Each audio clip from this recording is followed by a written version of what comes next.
2. Estamos falando sobre restituição e nós vamos falar sobre o plano de restituição de Deus para Israel na perspectiva do livro do profeta Joel.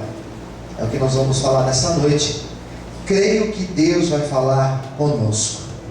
Quem acredita assim, diga amém. Ajuda aí o irmão do lado a encontrar. Joel não é fácil encontrar não. É um daqueles profetas menores, mas eu tenho paciência. Tenho paciência e vou aguardar você encontrar. Vou dar uma dica para você encontrar o profeta Joel. Tem Isaías. Depois de Isaías você vai caminhar mais para frente. Você vai encontrar Isaías, Jeremias, vai encontrar Ezequiel. Depois de Ezequiel, você vai encontrar Daniel. Depois você vai encontrar Oséias, Joséias. Você encontra o profeta Joel. Joel, capítulo de número 2. Os que já encontraram, digam amém. Amém. Então vocês estão bem rápidos. Vamos ler. Versículo 21. Bom, vamos ler a partir do 18. Eu ia ler a partir do 21, só que vamos ler a partir do 18. Diz assim: Então o Senhor terá zelo da sua terra, se compadecerá do seu povo. O Senhor responderá e dirá ao seu povo: Eis que vos envio o trigo, o mosto e o óleo, e deles sereis fartos, e vos não entregareis mais ao opróbrio entre as nações. E aquele que é do norte farei partir para longe de vós, lançá-lo-eis em uma terra seca e deserta, sua frente para o mar oriental e a sua retaguarda para o mar ocidental. Subirá o seu mau cheiro e subirá a sua podridão, porque fez grandes coisas. Não temas, ó terra, regozija-te e alegra-te, porque o Senhor fez grandes coisas.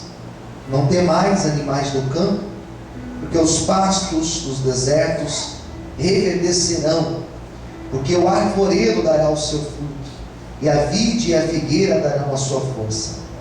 E vós, filhos de Sião, regozijai-vos e alegrai-vos no Senhor, vosso Deus, porque Ele vos dará ensinador de justiça, fará descer a chuva, a temporã, a serôdia, no primeiro mês. As eiras se encherão de trigo, os lagares transbordarão de mosto e de óleo. Restituí-vos-ei os anos que foram consumidos pelo gafanhoto e a locusta e o pulgão e a oruga, o meu grande exército que enviei contra vós. Comereis fartamente e ficareis satisfeitos, e louvareis o nome do Senhor vosso Deus, que procedeu para convosco maravilhosamente, e o meu povo não será mais envergonhado. E vós sabereis que eu estou no meio de Israel, e que eu sou o Senhor vosso Deus, e ninguém mais, e o meu povo não será mais envergonhado para sempre. Todos digam amém? Amém. Vamos curvar a cabeça por um instante. Fala conosco, Senhor, nesta noite, através da palavra agora lida, profeta Joel, capítulo 2. Ministra aos nossos corações o teu querer, tua vontade, que nós estamos aqui sedentos, prontos para ouvir tua voz. Venha nos abençoar, em nome de Jesus. Amém. E graças a Deus. Você pode aplaudir bem forte ao Senhor essa noite. Mais forte as palmas, amém, igreja? Queridos, Joel é um profeta de um período que Israel estava numa época muito difícil. Joel é depois do cativeiro da Babilônia. Ele é meados dos anos 400 a.C. Israel não estava preso em nenhuma outra cidade. Israel não estava lá no Egito, não estava na Babilônia. Eles estavam em sua própria terra. Se a gente for lembrar do que acontecia nos anos 400 a.C., nós vamos lembrar que Israel estava na sua terra. Estavam recomeçando, restaurando a sua terra, as suas coisas, suas cidades. Na verdade, nessa altura, a cidade já estava reconstruída. A cidade de Jerusalém já era uma cidade forte, cercada de muros, uma cidade sólida. O povo já estava vivendo um novo tempo. Já tinha passado aquilo que a gente lê, por exemplo, da época de Esdras, Neemias, que falam sobre restauração. Aquele salmo que eu ministrei no último domingo, o Salmo 126, fala desse recomeço.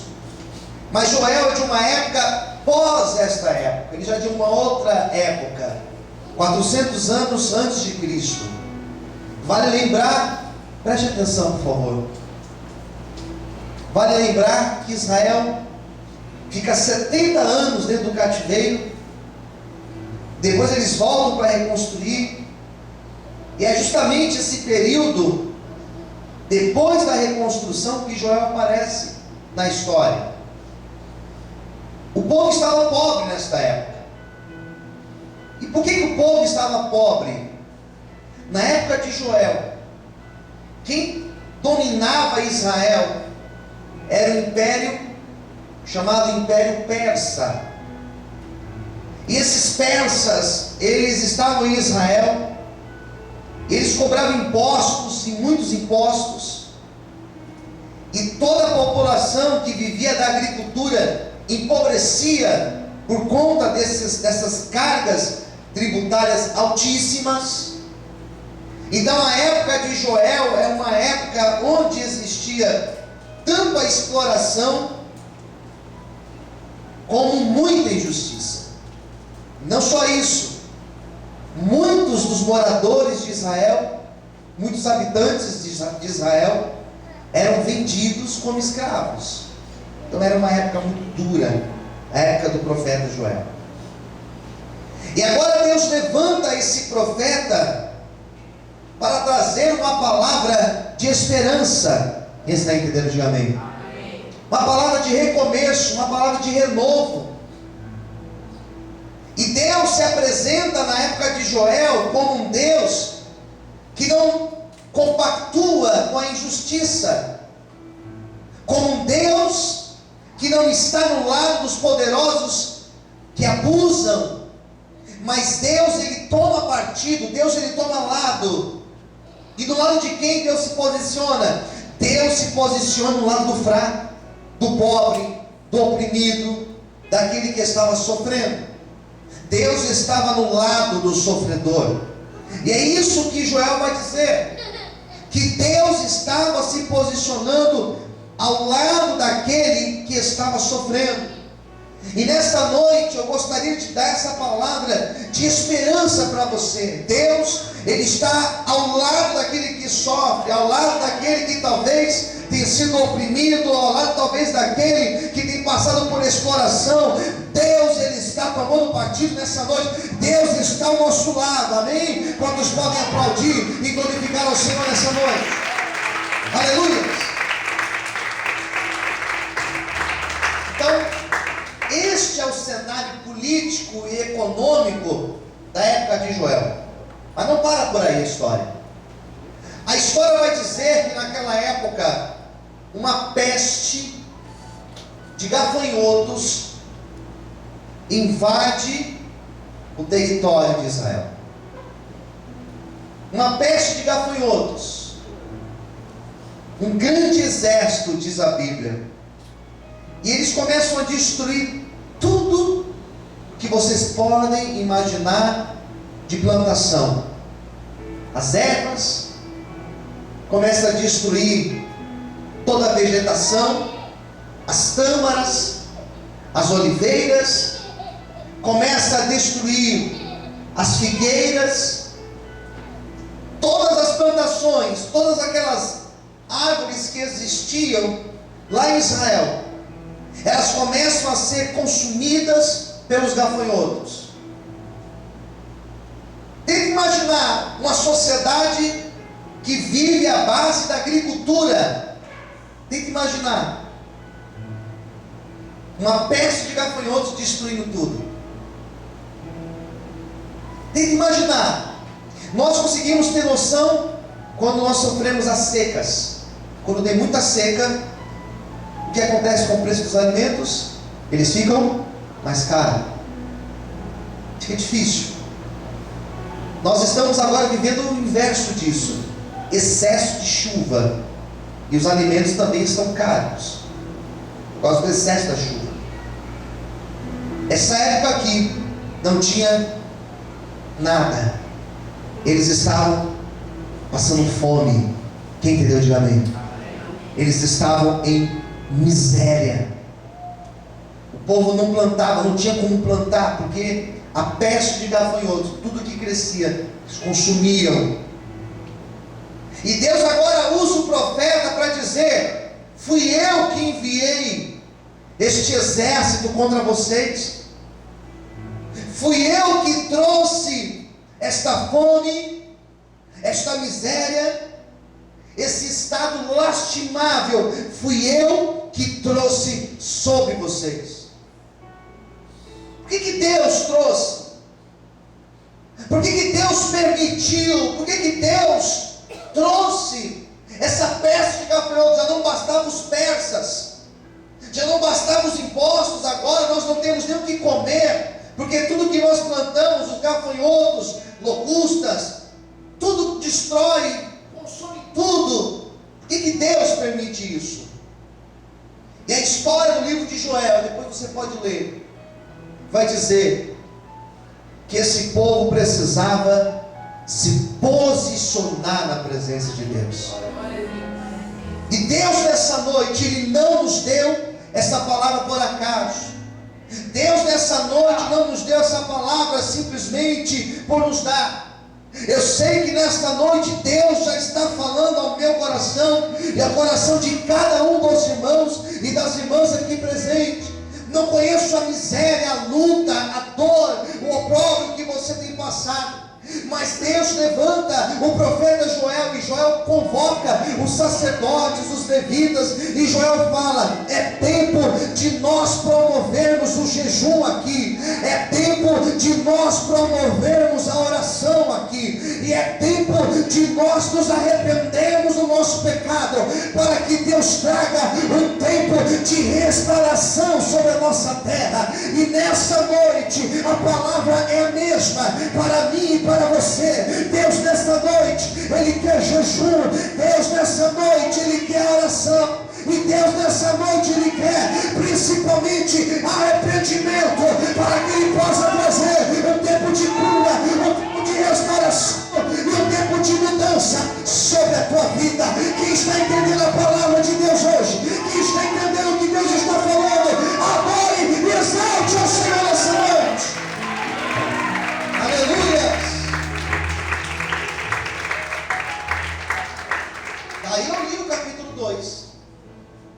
Daí eu li o capítulo 2. Na verdade eu li todo o livro, mas você vê o capítulo 2. E você então chega à seguinte conclusão. Primeira coisa, primeira ideia que eu quero trazer para vocês essa noite: Deus permite tempos maus em nossas vidas para cumprir os seus propósitos. Será que você pode dar essa notícia ao teu irmão do lado ou à tua irmã? Diga assim para ele: Deus permite. Com mais fé, enche o pulmão aí. Fala assim: Deus permite tempos maus em nossas vidas para cumprir os seus propósitos. Agora, olhe para mim, olhe para cá, por favor. Não adiantava plantar, queridos. Quem entendeu, diga amém. Não adiantava plantar. O que eles plantavam, vinha os gafanhotos consumindo. É incrível que às vezes, para Deus nos trazer na presença dEle, Ele fecha de um jeito os caminhos. Olha para cá. E nada dá certo. Ele faz com que os nossos passos não evoluem. E a pessoa começa a andar em círculo, a pessoa começa a dar para trás. Não vai. E por mais que ela plante, o gafanhoto vem e consome. O que Deus usa o Joel para falar com o povo é: vocês não vão chegar em lugar nenhum, porque agora chegou o tempo de vocês estarem na minha presença. Acabou, irmãos. Deus, Ele nos dá a liberdade de nós escolhermos. Deus deixa você decidir os seus caminhos. Deus deixa você tomar as suas decisões. Quem está entendendo? Diga amém. Deus vai deixando, vai deixando. Só que chega uma hora que Deus, eu imagino que Deus lá do céu fala assim: agora eu vou ter um encontro com Ele. Glória a Deus. Agora eu vou ter um encontro com ela. Eu quero mais dele, eu quero mais dela. Daí Deus começa a mandar uma nuvem de gafanhotos contra a nossa vida. E você vai lá e não dá certo aqui, não dá certo ali, não dá certo aqui, não dá certo ali, e você fica perdido, e você fica sem saber o que fazer. Daqui a pouco você está de joelhos dizendo: Senhor, me ajuda. Daí é a hora que Deus começa a agir na tua vida, porque o maior propósito de Deus não é prosperar ninguém. O maior propósito de Deus é buscar os teus perdidos, os seus filhos, para eles estarem na tua presença. Por isso nessa noite eu entendo que se for preciso, Deus fecha, se for preciso, Deus coloca barreiras, se for preciso, Deus manda gafanhoto. Só que o propósito, o desígnio de Deus na nossa vida vai se cumprir em nome de Jesus. Aplaude e exalte a Deus. Aleluia. Você pode dar glória a Deus aí, igreja? Aleluia. Quem entendeu? Diga amém. Só que Deus, olhe para mim, só que Deus Ele é maravilhoso. Deus, Ele é muito bom, queridos. O capítulo 2 de Joel, principalmente o 2, fala dessa bondade, dessa misericórdia de Deus. E todas essas nações que tinham se levantado para oprimir Israel, Deus agora usa o profeta Joel para falar assim: e esses que se levantaram contra vocês, eu vou fazer justiça contra eles. Quem entendeu? Diga amém. Eu vou fazer justiça perante todas as afrontas que vocês têm passado por minha causa. Quando eu leio Joel, uma das características mais marcantes sobre Deus é a justiça dele. Deus é justo e Deus ele é justo sempre. Até de permitir que eu e você venhamos colher o que nós semeamos. Deus ele é justo perante cada situação de afronta que nós passamos. Deus é justo e Deus ele contempla todas as coisas. Porque esse povo de Israel era um povo que estava debaixo de opróbrio, estava debaixo de jugo, estava debaixo de opressão dos adversários, de outros povos, de outras nações. E Deus agora olha para esse povo e fala assim: olha, esses inimigos que vieram, sobretudo vieram lá do norte. Lembra da aula de ontem, o pessoal que veio ontem? Vieram lá do norte, os filisteus, o povo da Filístia. Eles serão envergonhados, porque eu vou fazer justiça contra a vida deles. Aleluias. Deus nessa noite está ministrando essa palavra no nosso coração, dizendo que a justiça vem dele, que a honra vem dele, amém? Por isso toda a situação de injustiça que talvez você esteja passando, como foi com José lá no Egito, como foi com Davi na casa dos seus pais, como foi com tantos homens e mulheres da Bíblia, fique em silêncio, espere em Deus, porque a justiça virá do Senhor sobre as nossas vidas. Amém? Quantos podem aplaudir e exaltar a Deus? Aleluia! Você pode dizer amém por isso? Daí olha o que Deus fala para esse povo. E aqui eu gostaria que você pegasse novamente a sua Bíblia. Tem uma promessa aqui para vocês, no versículo 25, que diz assim: e restituir-vos-eis os anos que foram consumidos pelo gafanhoto, a locusta, o pulgão e a oruga, o meu grande exército que enviei contra vós. Qualquer promessa que Deus vai trazer restituição sobre as nossas vidas. Fala para quem estiver do teu lado nesta noite. Fala assim: Deus está falando que vai trazer um tempo de restituição sobre a tua vida. Sabe o que é restituição, queridos? Olha para mim. Restituição que Deus falou para esse povo de Israel era a restituição de anos em que eles estavam sendo roubados. É uma restituição de muito tempo que este povo estava sofrendo. Aquilo que eles perderam, aquilo que eles foram tirados, aquilo que eles foram roubados, o que eles perderam porque eles não vigiaram, o que eles perderam porque eles deram brecha. Quem entendeu, diga amém. O que eles perderam porque eles não foram fiéis a Deus.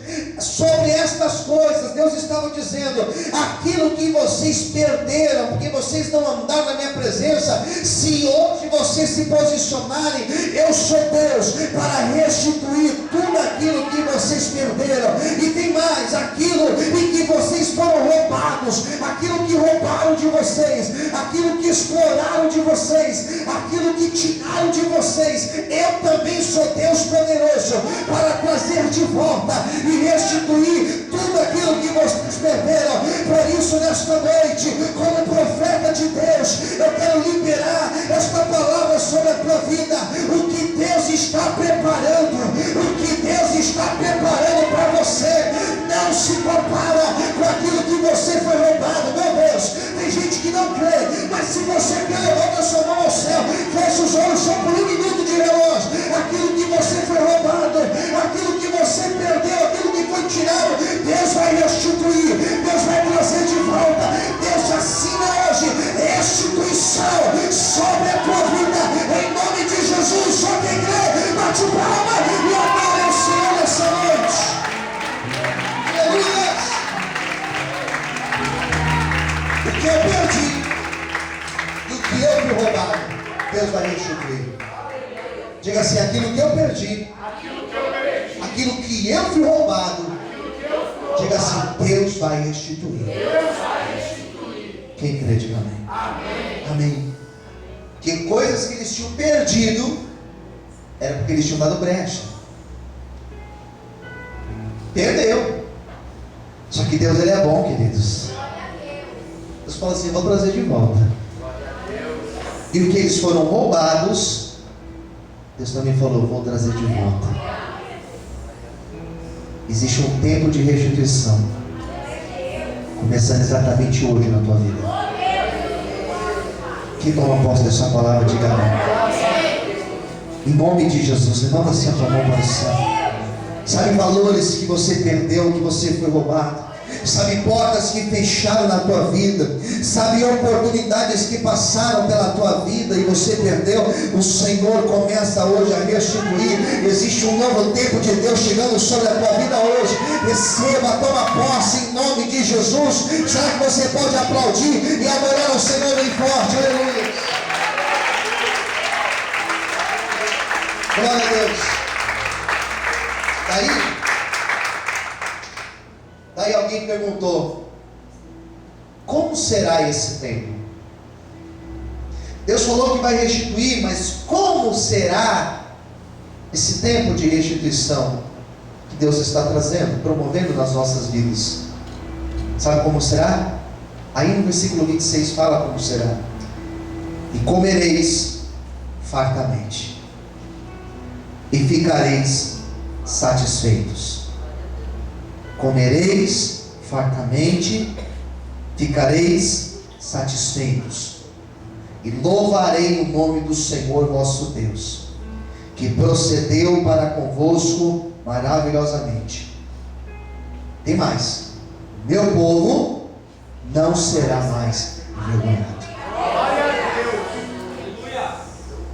Você crê que Deus pode fazer isso na tua vida? Eu creio, Deus. Na minha vida eu creio, irmãos. Primeira coisa, vai comer fartamente. É uma palavra, em outras traduções, diz assim, vai comer abundantemente.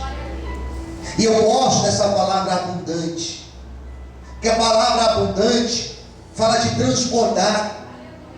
A palavra abundante fala daquilo que escorre pelos lábios.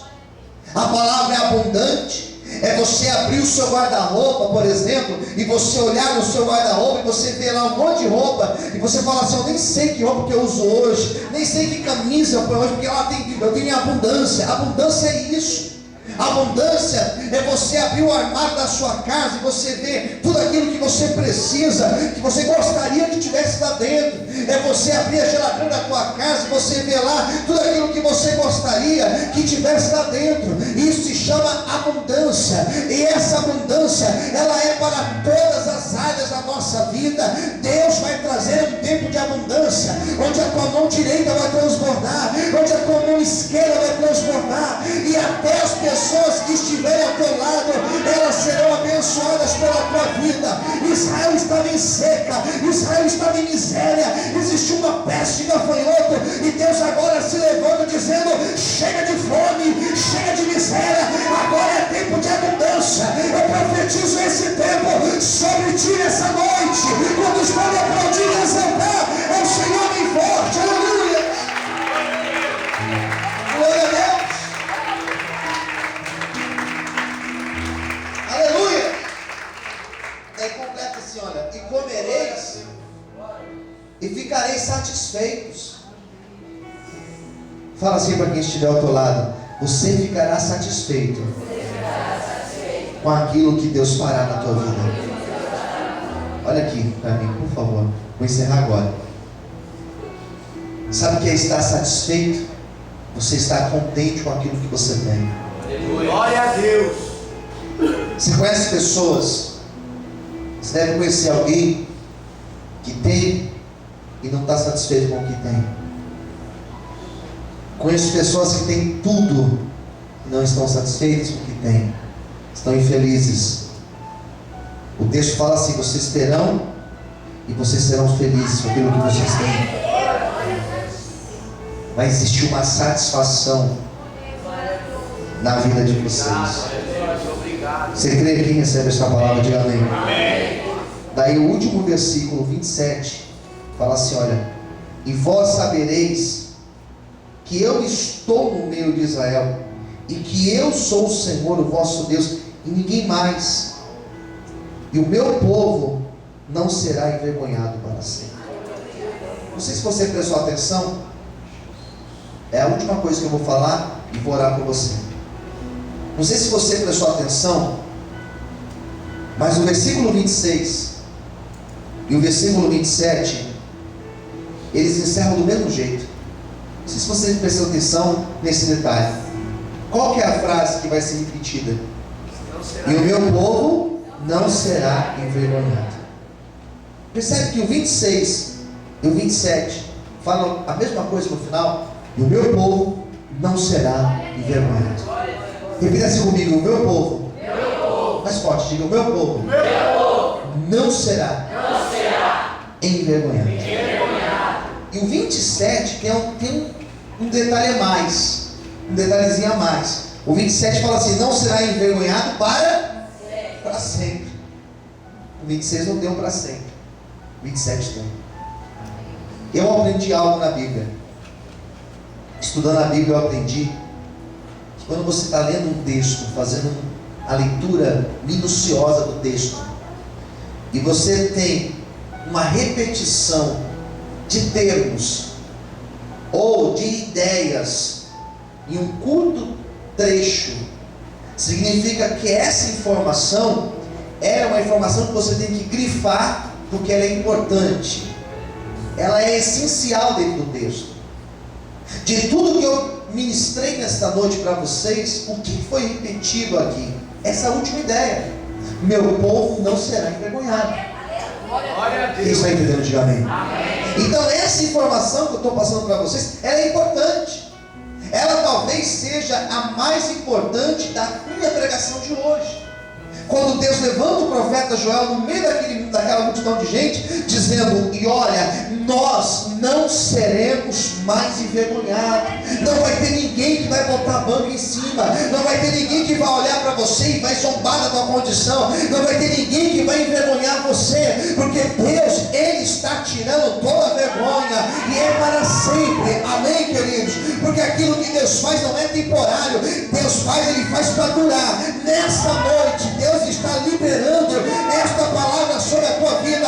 Toda situação de vergonha que você tem passado, levanta a mão direita para o céu. Toda situação de vergonha que você tem vivido, ainda que seja na tua casa, ainda que seja na tua parentela, ainda que seja por uma porta que está fechada na tua vida, ainda que seja por uma situação do teu casamento, eu quero profetizar nesta noite que Deus vai arrancar a vergonha, que Deus vai tirar toda a situação de vergonha e vai trazer dupla honra sobre a tua vida. Só quem crê, adora e aplauda ao Senhor nessa noite, em nome de Jesus. Aplauda as palmas, mais forte. E é para sempre, diz o Senhor. E é para sempre, diz o Senhor.